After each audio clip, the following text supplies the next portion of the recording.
IPL 2026 mini ஆக்ஷனில் வரக்கூடிய ஒரு 5 தரமான ஸ்பின்னர்ஸ் யார், அவங்கள எந்த டீம் வந்து பிக் பண்ணதுக்கு சான்சஸ் இருக்குது, அவங்க யாரெல்லாம் சொல்லி தான் இந்த வீடியோவில் பார்க்க போகிறோம். ஸோ வீடியோ ஸ்கிப் பண்ணாமல் ஃபுல்லாக பாருங்கள். வீடியோ பிடிச்சிருச்சுன்னா ஒரு லைக் பண்ணிவிட்டு அப்படியே நம்ம சேனலையும் சப்ஸ்கிரைப் பண்ணிக்கோங்க.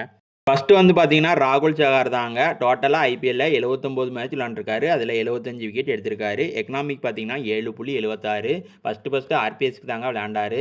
அதுக்கடுத்து 2018 2021 வரைக்கும் மும்பை இந்தியன்ஸுக்கு விளையாண்டாரு. 2019 20 மும்பை இந்தியன்ஸ் வந்து டைட்டில் வின் பண்ணதுக்கு இவர் ரொம்பவே கீயாக இருந்தாருங்க. அதுக்கடுத்து 2022 24 வரைக்கும் பஞ்சாப் கிங்ஸ் விளையாண்டாரு. அங்கே டோட்டலாக 36 மேட்ச்சில் 32 விக்கெட் எடுத்தாங்க. அதனால் அவரை வந்து ரிலீஸ் பண்ணிட்டாங்க. அதுக்கடுத்து நடந்த மெகா ஆக்ஷனில் எஸ்ஆர்ஹெச் வந்து 3.2 கோடி கொடுத்து எடுத்தாங்க. ஆனால் அவரை வந்து ஒரே ஒரு மேட்ச் தாங்க விளையாட வச்சாங்க. இப்போ அவரை ரிலீஸ் பண்ணியிருக்காங்க.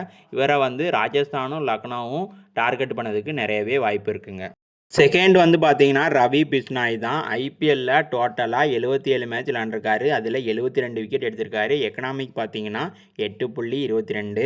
பஞ்சாப் கிங்ஸுக்கு 2020 2021 வரைக்கும் விளாண்டுருக்காரு. அங்கே சரியான பர்ஃபார்மன்ஸ் பண்ணுறாருங்க. எல்ஐசிக்கு வந்து 2022 25 வரைக்கும் விளாண்டுருக்காரு. கடைசி 2 சீசனாக அவருக்கு வந்து ஒரு ஆவரேஜ் சீசனாக தாங்க அமைஞ்சிச்சு. அதனால் எல்எஸ்ஜி வந்து இவரை ரிலீஸ் பண்ணிட்டாங்க. இவரை வந்து ஆர்ஆரும் சிஎஸ்கேவும் டார்கெட் பண்ணதுக்கு நிறையவே சான்சஸ் இருக்குது.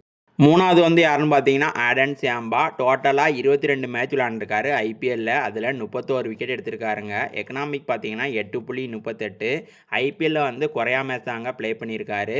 லாஸ்ட் இயர் நடந்த மெகா ஆக்ஷனில் எஸ்ஆர்ஹெச் வந்து 2.40 கோடி கொடுத்து இவரை வந்து எடுத்தாங்க. ஆனால் இவர் வந்து 2 மேட்ச் தாங்க ப்ளே பண்ணார். ஷோல்டர் இன்ஜுரினால் போன சீசன் வந்து ரூல்ட் அவுட் ஆகிட்டார். இந்த சீசன் வந்து எஸ்ஆர்ஹெச் வந்து அவரை ரிலீஸ் பண்ணியிருக்காங்க. மேபி இவரை எல்ஐசி வந்து டார்கெட் பண்ணதுக்கு நிறையவே சான்சஸ் இருக்குங்க.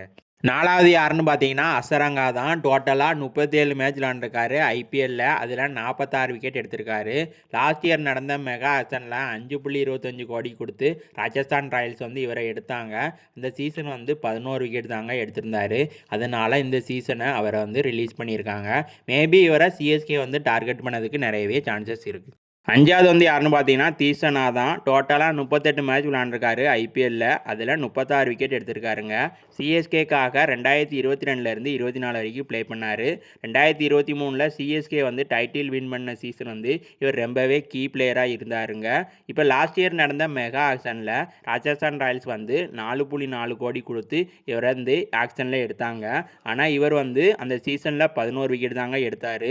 அதனால் இப்போ அவரை ரிலீஸ் பண்ணியிருக்காங்க. மேபி இவரை கேகேஆர் வந்து டார்கெட் பண்ணதுக்கு நிறையவே சான்சஸ் இருக்குங்க.